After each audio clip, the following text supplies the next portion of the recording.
of them. And if they're going to come back and say, oh, no, this is decades, well, then you know what?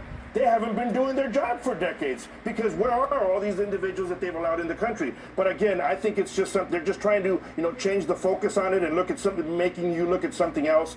But the issue is clear, and I think the American public understands that, and we just cannot afford 4 more years of this. Yeah, I have the letter to Tony Gonzalez here, Kari Lake, and basically they're saying that it's 13,000 people who have committed murder that are running free, 15,000 others who have committed rape. Your reaction to Kamala Harris's border visit in Arizona on Friday? I found it despicable. She spent 20 minutes on the border. She's been the border czar, Maria, for almost 4 years now. And she came down, I think, to make her friends in the mainstream media happy so that they could finally say she visited the border. Spent 20 minutes staring down at her feet, standing next to the wall. And I was surprised she didn't call Joe Biden and say, "We did it, Joe. We destroyed America," because that's exactly what they're attempting to do. And Art just mentioned it, 30,000 convicted rapists and murderers are roaming around in our country. What they didn't mention in that list was the number of terrorists that are in our country right now. We're living in dangerous times. Donald Trump hasn't even been in the White House for 4 years, and everything is still his fault. In Arizona, and you have Trump syndrome. He hasn't even been in there. Go fix it, you guys. Who cares who's president? Go fix it. Nope, it's Trump's fault. Everything's his fault.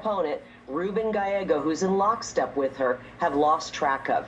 My opponent has been 100% voting with Kamala Harris. He's open borders. He calls the border wall dumb and stupid, and he said he would never, ever, ever put a penny into building it.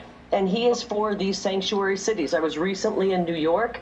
That city is a wreck right now, and you can blame it on illegal immigration. Even though they're not on the southern border, they're feeling the effects of it. Yeah, Art, what about that? I mean, the children who have been missing and trafficked, what can you tell us about life on the ground there in Texas with this open border? What has been the impact? It's all Donald Trump's fault. Well, I think the impact has been felt Everything's across his every fault. single state, and obviously on the border states. I haven't really made any videos, but they haven't kept track of anyone coming through the border, and now we're seeing it out in California. A lot of these children that are being trafficked into the country, they're coming across, and we're getting reports that they're coming with melatonin. So the traffickers are giving these children melatonin, putting them to sleep. That way they don't make noise as they're coming into the United States. So it just makes it even worse. And look, Kari Lake and myself, we've been accused many times of saying, oh, they're spreading fear for no reason. You've heard it said, every state's a border state. Kari and myself, we live in an actual border state.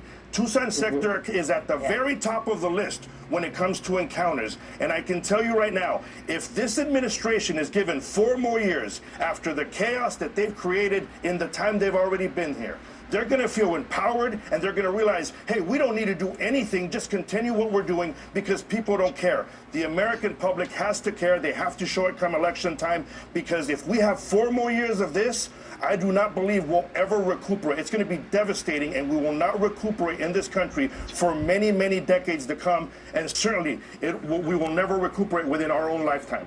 I want to hit on that when we come back. I want to look at the future. We're talking with Arizona Senate candidate Kari Lake and National Border Patrol Council Vice President Art Del Crato. We'll be back with more on Sunday Morning Futures. Stay with us.